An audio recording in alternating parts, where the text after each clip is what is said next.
देतो की त्यांना पूर्ण माहिती त्यांनी घेतली पाहिजे होती की हे जे 10% आरक्षण, खरं म्हणजे आरक्षण कुणामुळे गेलं त्यांनी विचारायला पाहिजे होते प्रश्न. कसे फेल झालात तुम्ही? कसं तुम्हाला आरक्षण जे देवेंद्र जींच्या काळात सरकारने दिलं होतं ते तुम्ही हायकोर्टात आम्ही टिकवलं, परंतु तुम्ही का टिकवू शकले नाहीत असा प्रश्न उलट सुप्रीम कोर्टामध्ये विचारला पाहिजे होता त्यांना, तत्कालीन मुख्यमंत्री आणि त्यांच्या सरकारला. म्हणून मी हे जे काही बोलतोय ते काही लोकांना माहीत पडावं म्हणूनच बोलतोय. 10% आरक्षण आम्ही दिलं.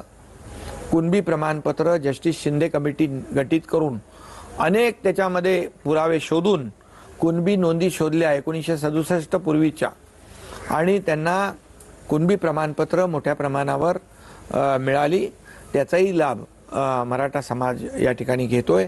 म्हणून मी तेच उत्तर देतो की त्यांना पूर्ण माहिती त्यांनी घेतली पाहिजे होती की हे जे 10% आरक्षण, खरं म्हणजे आरक्षण कुणामुळे गेलं त्यांनी विचारायला पाहिजे होते प्रश्न.